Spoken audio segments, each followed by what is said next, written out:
Let me invite Henry, the man that his book we all came here to celebrate. Henry, please.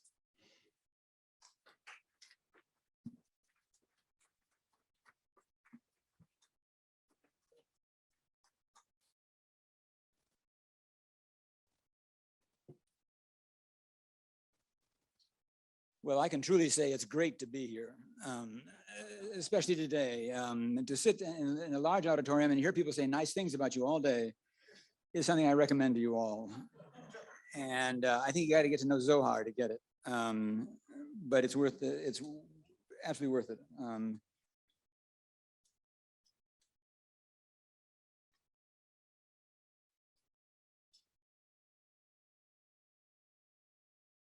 So I want to, before getting into the substance of what I will have to say, I want to begin by offering my heartfelt thanks to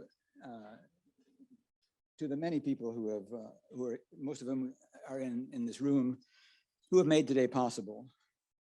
My deepest debt, of course, is to Zohar Goshen, who's principally responsible for putting this event together. Zohar is one of those remarkable people who seem capable of making a great success of anything they try, anything they set their minds to, with little apparent effort. Zohar remains a legend at the Yale Law School, where he was a graduate student, for having completed his JSD program in 2 years. Can you hear me? All right. So he completed the JSD program within a record-breaking 2 years, after which his doctoral thesis was published in the Yale Law Journal and was rated one of the top 10 corporate law articles of the year. This is his start from graduate school. After this remarkable performance, he taught law, mostly in Israel, engaged successfully in law practice and in business, and served for 3 years as the radically reforming chairman of Israel's equivalent of the SEC. Zohar subsequently joined the Columbia faculty, as you all know. I don't have to tell you about that. He's been an award-winning teacher, and he's written a series of articles that have placed him at the center, I think it's fair to say, of current debates over the fundamental law and economics of corporate governance. He's a wonderful guy, and I am deeply grateful for knowing him for some 20 odd years now. 30 odd, I'm afraid, it looks like. These decades get so jumbled after you run through a few of them. I similarly owe thanks to somebody who's not here, to Richard Squire, who also took a hand in organizing the conference. While Richard was still a graduate student, a law student at Yale, at Harvard, I'm sorry, he was recruited by Rainier Krochman to help us with research on the article that finally became Law and the Rise of the Firm. And Richard was so good that we gave him co-authorship, which he thoroughly merited. And I've co-authored several articles with him since. He's been a remarkable scholar, and he's not here over some bureaucratic fighting about COVID-19 and immunity, which I won't bother you with, but I'm indebted to him as well. And I'm frankly astonished, and I'm immensely flattered by the extraordinary group of scholars who are participating in this celebration.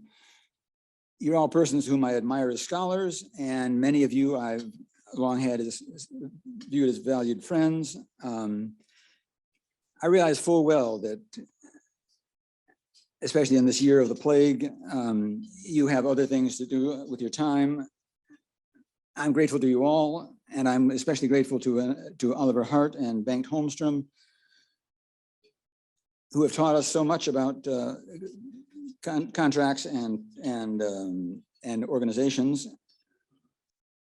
and who, as Nobel Prize winners, of course, are here despite the endless requests that they must receive daily for their participation at such events.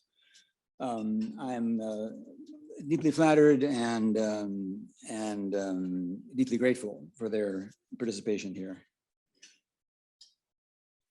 I also want to thank Columbia Law School for its generosity in providing both facilities and financing for this event, and to Fordham Law School and the Yale Law School for offering additional financial support. Finally, I want to thank my wife, Marina, to whom the book was originally dedicated when it was published, and who has been continued to suffer from my chronic inability, especially when writing, to lead a balanced life.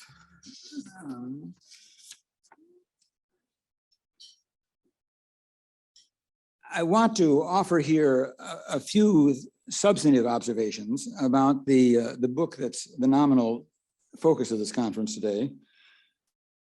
And toward that end, I'd like to offer an anecdote from a discipline far removed from law and economics. The anecdote takes us back to September 1909, when Sigmund Freud made his first and only trip to the United States. He came to deliver a series of lectures, famous lectures at Clark University in Worcester, Massachusetts. It is said that during an interval between the lectures, an enthusiastic young American psychiatrist in training came up to Mr. Freud and approached Freud and to ask him a question. Dr. Freud, he said, "I'm enormously impressed by your remarkable career, and I want to do whatever I can to achieve similar prominence myself. Can you tell me what you think is the most important thing that I can do to succeed?" Freud looked pensive for a moment and then responded with a single word: "Exaggerate."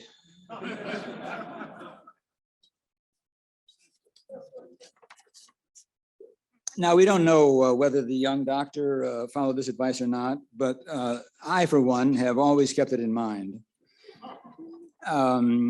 Consequently, I titled the book that we are celebrating today, not How to Organize Cooperatives, but The Ownership of Enterprise, with its intimations of a challenge to Marx and Engels.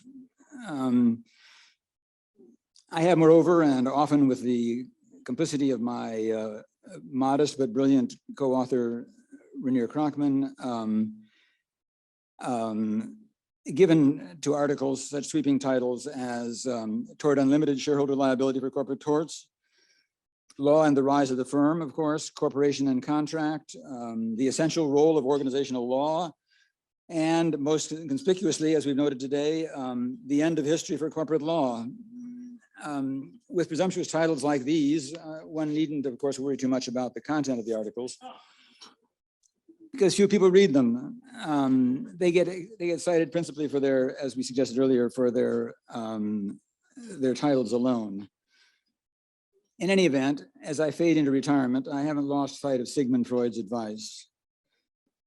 Rather, I'm at work on rationalizing the one part of the organizational world that remains, in my opinion, inadequately theorized, and which is the role and structure of governments. Naturally, I believe that my previous work on private organizations, which is the ownership of enterprise, carries over quite neatly to governments viewed as organizations.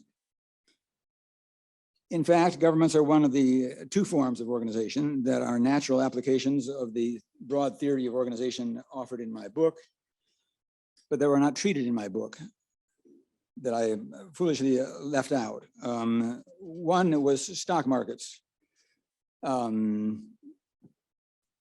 It's too late to do that, to go and do that. That's a missing chapter. It would have been a wonderful topic to deal with, but I let it go and others took it.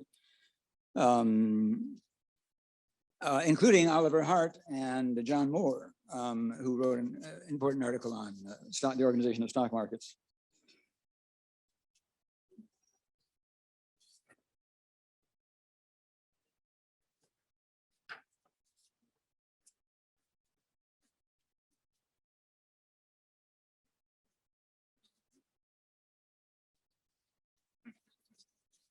The other topic that I foolishly ignored, but that would have made a nice chapter, was today's topic, which is governments. Now, you would think that the role and structure of governments is an issue that would have been well taken care of long ago by political scientists. Regrettably, however, the political scientists have dropped the ball. They seem to remain a bit confused as to just what a government is, what it does, or how it works, or why it fails. Likewise, my Yale Law School colleagues who study public institutions and public law, you might think would have taken on the topic of what is a government and what are its limits, but they haven't focused fruitfully on the subject. They too, in fact, have largely ducked the issue, the general issue here. So we'll just have to take care of it here by ourselves. But there's no need to worry about it, since we, as I just suggested, with perhaps a touch of Freudian exaggeration, the basic framework for analyzing the role and structure of governments has already, in effect, been provided by my book, despite that book's focus on ownership of private organizations. First, however, we should be clear about identifying the nature of the institutions that we're calling governments here. And since there seems to be no accepted, it's astonishing, but there seems to be no accepted definition of what a government is.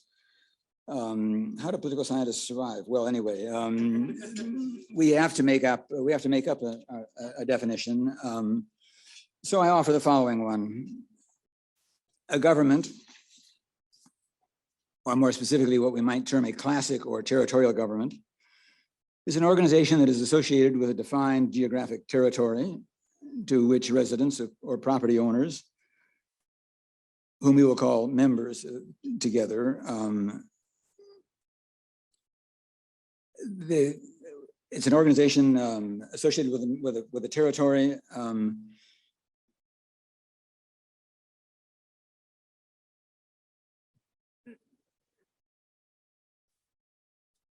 to whose residents or property holders, whom we will call members of the organization, of the government, an organization.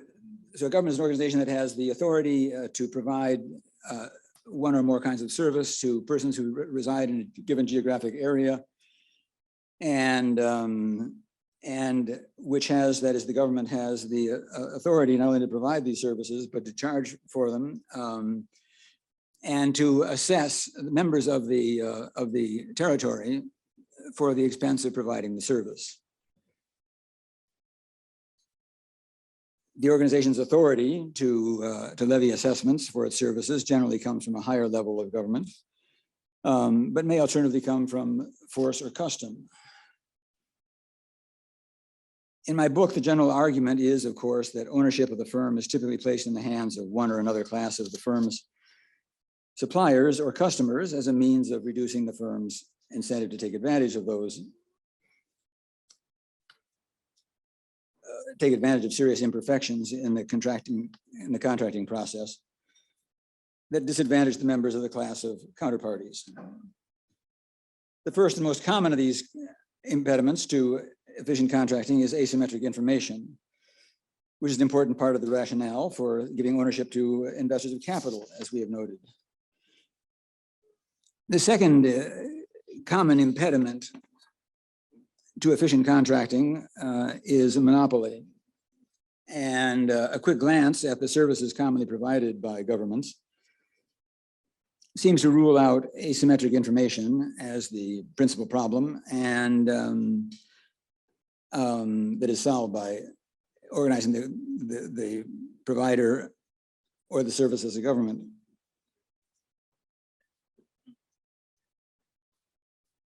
The members of a municipality, after all, can quickly discern are not subject to problems of asymmetric information, usually because they can accurately discern whether or not there are potholes in the roads, or whether the garbage isn't being collected, or the sewage lines are blocked. Typical government services, municipal services. The problem here is monopoly generally. It's high fixed costs, low variable costs, and not asymmetric information. Monopoly, in contrast to asymmetric information, explains a lot. Many governmental services are, in fact, natural monopolies. In summary, governments are, at least in the United States, which is an important qualification we'll come back to, organizations designed to produce services that, if supplied by a proprietary firm, would lead to monopolistic exploitation. The reason that I make the qualification, at least in the United States, is that, in contrast to nearly all other forms of ownership, the pattern of ownership of local governments differs markedly between the United States and nearly every other country on earth.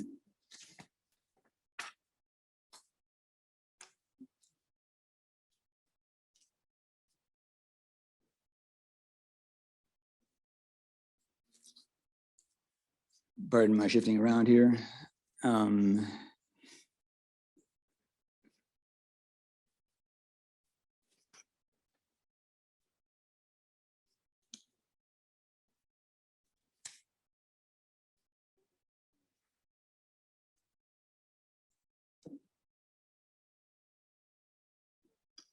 The authority of local governments is provided in the United States typically by state enabling statutes that permit the formation not just of general purpose municipalities authorized to offer an open-ended set of goods and services, but also by the formation of special purpose governments, so-called, that usually provide just a single service. So we have two kinds of governments out there. We have general governments, usually municipalities, towns, cities, counties, that provide a basket of services. And that's an open-ended basket typically. That is, that they can add services to it at will. And not uncommonly, a municipal government, of course, will have, say, 24 services it provides.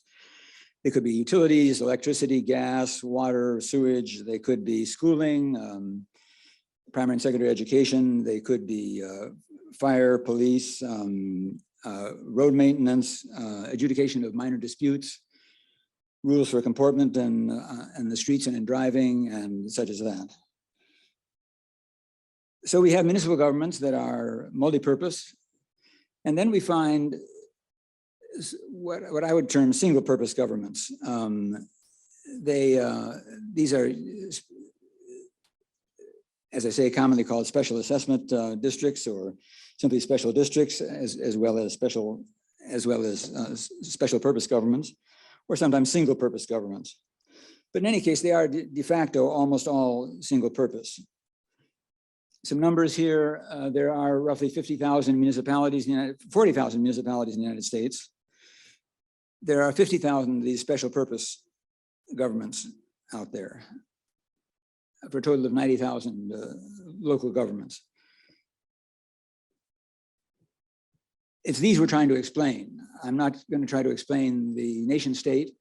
Max Weber would have it that it is the sole legitimate holder of the disposer of force. That'll do for a definition. We're dealing with lower level governments, usually municipal governments and county governments and cities and towns.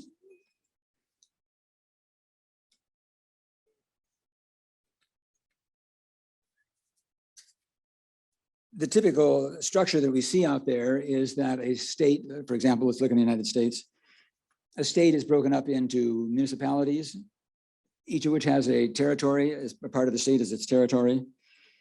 Those territories are usually interlocking. That is, they join themselves side by side and blanket the state. That is, most states are completely covered by municipal governments, with no overlaps in the territory assigned to them. Then, in addition, on top, so each territory has only one municipal government, one general purpose government. There may be on top of this this map breaking up the state into municipalities. A variety of special purpose districts or special purpose governments that whose territory may cross the borders of one or more municipalities. They may be entirely within a municipality. They overlap with municipalities in any case, because by hypothesis, the entire state is covered with municipality boundaries, municipal territories.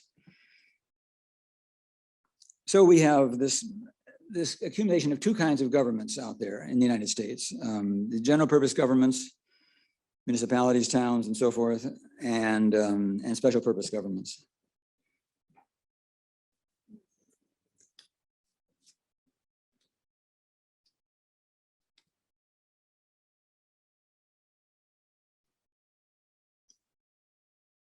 A single municipality is typically the exclusive provider for the municipality's assigned territory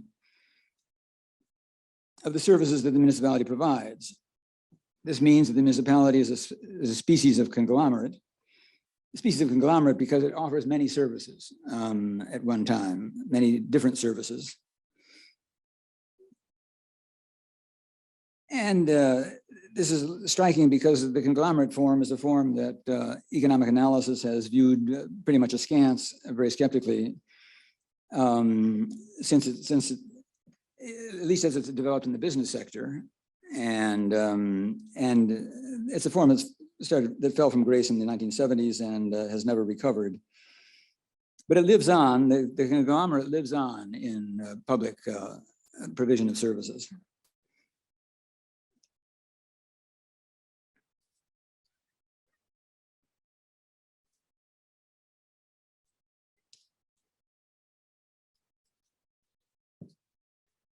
As I said, there's only a single municipality for each territory within the state, typically.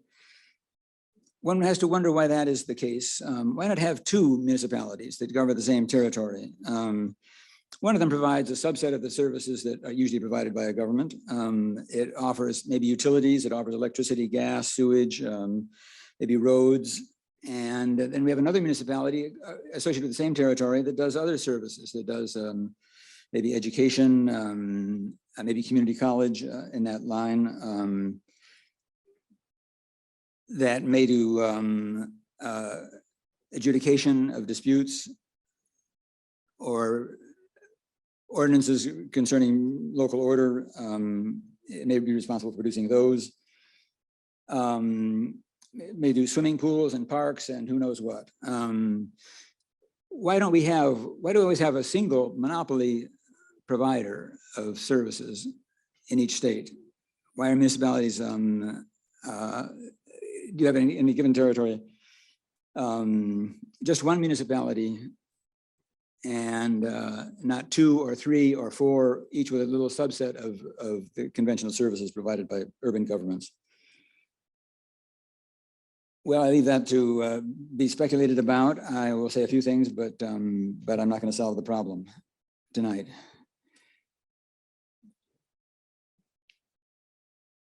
We see as well, in addition to the one territory, one government pattern out there, as I said before, these single purpose governments that overlap, that will provide within the territory of a given government,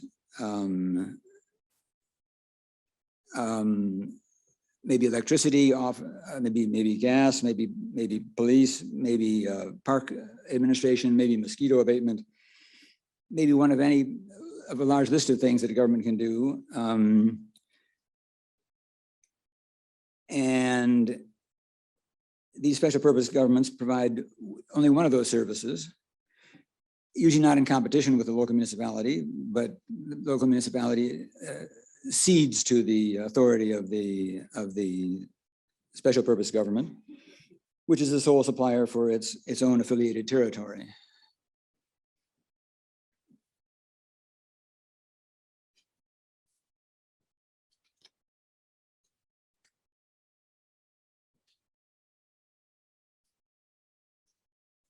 Looking back more generally at this structure, what is one thing that's striking is that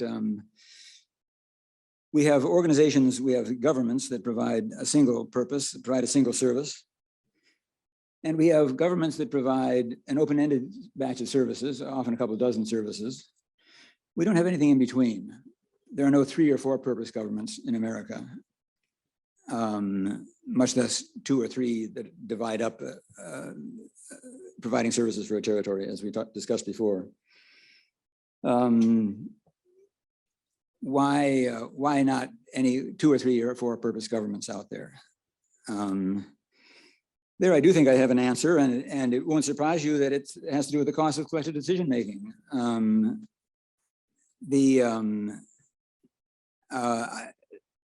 There are 2 methods, broadly speaking, at least in the local government context. There are 2 methods by which you can reduce the cost of collective decision making. One is to have a single service provided by the organization, which has 1 or 2 clear dimensions which people's preferences differ over. A water district, for example, a rural water district, which are common, is concerned typically only with the amount of water per acre of the territory that it produces. Some farmers want more water, some others want less water, depending upon how much crops they have to organize to grow. And so we have a single peak preferences, set of single peak preferences out there that reduce the realm of debate to something quite manageable. The other alternative for reducing the cost of collective decision making is to bundle together a large batch of goods, all of more or less the same value, that occupy about the same fraction of the municipal budget, and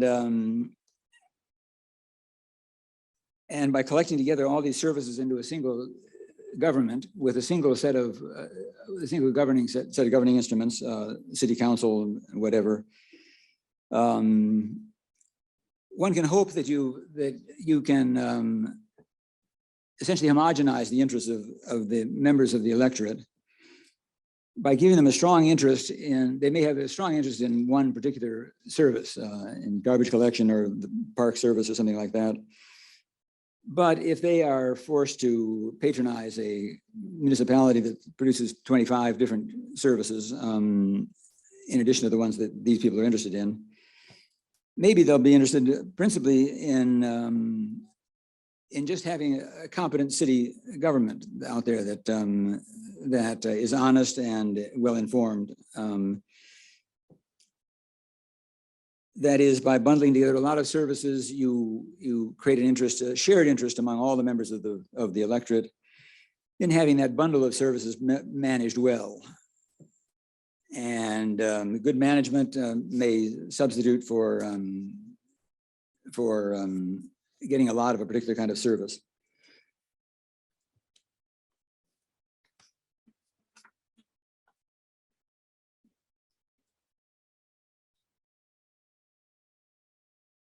Now, so far, we focused on territorial governments, but that's not the only type. Persons often become members of a government because they share some other attribute than territory, than where they live, such as membership in a clan. That is, let me repeat that. We've been talking about territorial governments. There are other kinds of governments, clan governments in some developing societies. Guilds are another example of them. Local, where you're a member of the guild by virtue not of where you live typically, but of what your profession is. And that was especially the case in the Middle Ages when you got locked into a profession. Long apprenticeship periods were required and so forth. So we have governments out there whose members are chosen by by some other criterion than residence within a given territory.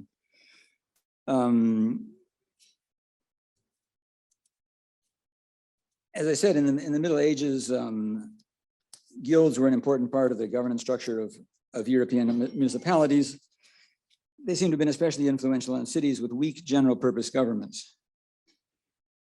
By delegating the provision of important services to the craft guilds, the municipalities avoided the costs imposed on decision-making by the fractious politics of the town as a whole. Think of the Guelphs and Ghibellines fighting each other in the streets of Florence, if you will, in the 13th century. Not an effective government, city government. And so the strategy might have been, well, we'll delegate down to these other sodalities, the guilds, the administration of everything that they can administer. They're supposed to look after their own members, after welfare for their own members, services for their own members, and so forth. And one can remove the costs of bad decision making at the government, at the municipal level, by farming out these services to other governments which are not territorially based. This may be one reason why the great cathedral in Florence, the Duomo, was built by the Wool Merchants Guild. Under the supervision of them, they weren't the sole payers for it, but they were the managers of it. It was the most important building in Florence. Everybody had an interest in the Duomo, but it's the Merchants Guild, the Wool Merchants Guild, that built it. Suggesting maybe people thought that the Wool Merchants Guild was more effective than the Florentine central municipal government.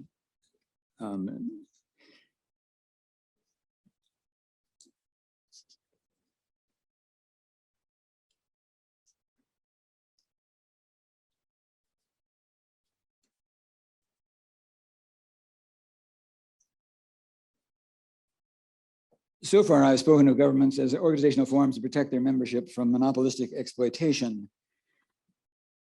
But the definition of a government that I've given you doesn't require that the organization be democratic in its internal governance, or that the total of the assessments that it levies upon its members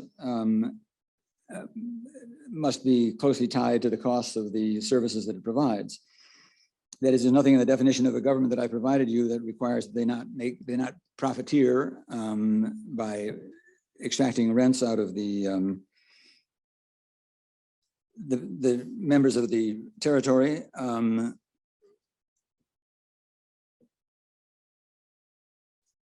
Through monopolistic exploitation.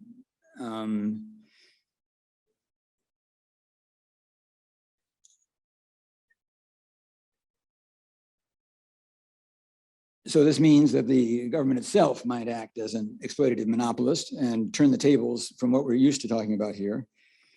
The prototype is perhaps the rapacious feudal lord who arrogates to himself the supply of everything that his peasants are consuming. Indeed, a government can often turn an otherwise competitive market into a monopoly that the government can exploit.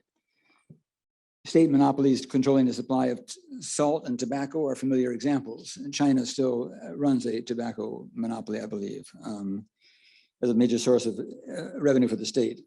So a municipality may take an otherwise competitive service and make it non-competitive by outlawing all competitors effectively.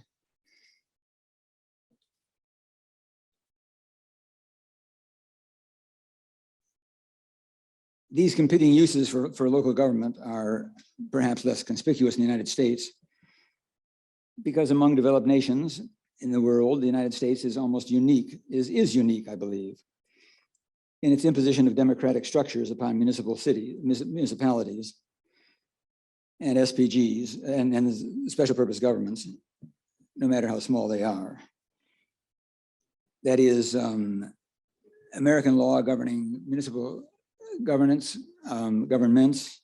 whether they're special purpose governments or whether they're general purpose governments, require they be democratic uniformly. That's not what we find in other countries. In fact, there's, I believe, no other developed country in the world that has whose cities are as uniformly democratic as American cities are. Even England has municipalities whose managers are appointed from above, from higher levels of government. So this suggests in turn that ideology is an overarching consideration in determining which kinds of municipalities are formed and sustained.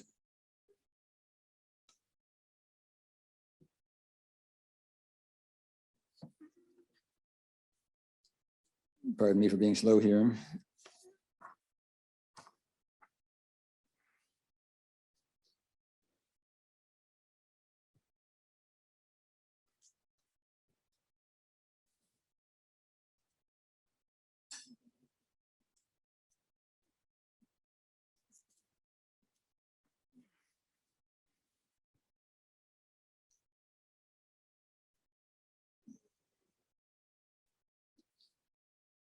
In any event, American attitudes toward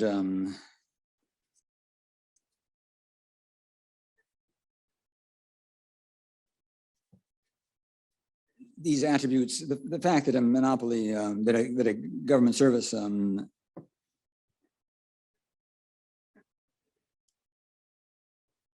is commonly a monopoly in the United States,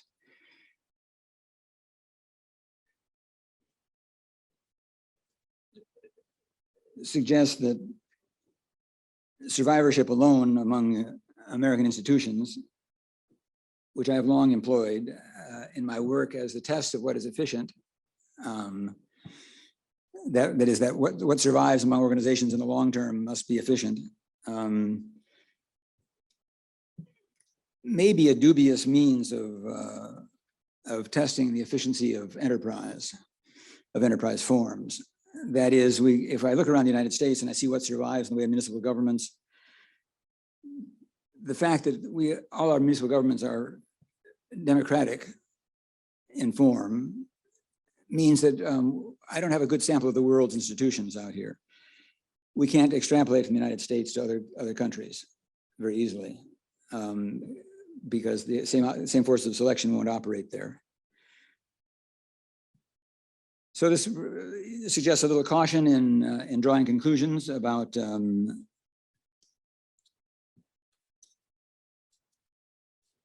methods we use.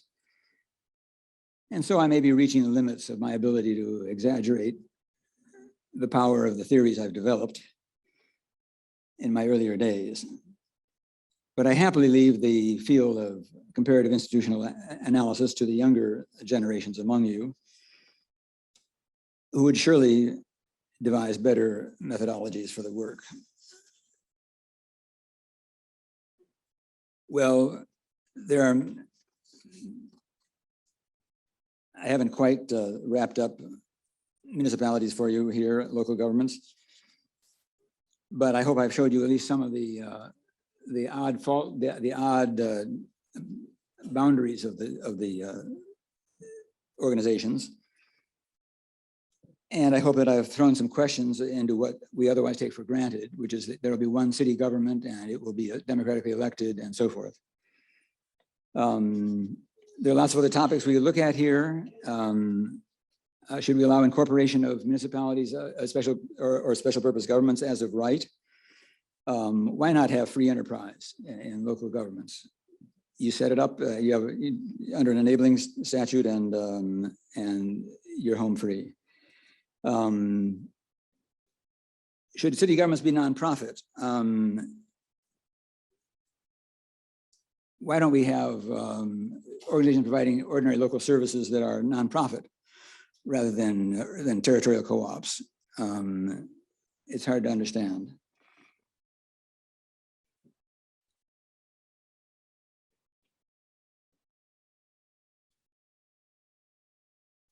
What other default rules should we put in the structure of governments, the statutes enabling municipal governments? And should they be just default? How much variation should we allow among them? They tend to be within any given city, any given state now, fairly rigid. That is, if you from state to state, there's variation in what a government must do, a local government must do to meet the requirements for legitimate operation to conform to the Enabling Act. but we don't have any good theories as to what justifies these different different rules. But as I say, I will leave that to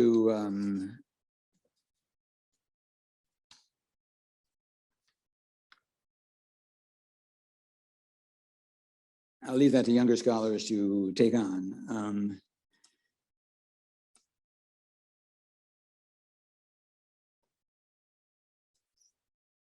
When preparing this talk, I had originally planned to pursue this theme of territorial cooperatives further.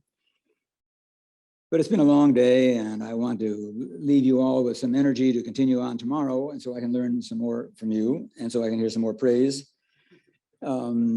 Besides, if I've done my job well in writing my book on ownership, any of you who have read the book can do the extension of governments, of the theories of governments, as well as I can. And just in case you can't or don't want to waste your time, I'll soon post on SSRN my working paper on special purpose governments, which does much of the job and which some of you already know in one form or another. So I'll stop exaggerating here and let you all get a decent night's sleep. And once again, I offer my heartfelt thanks to you all for everything. Thank you.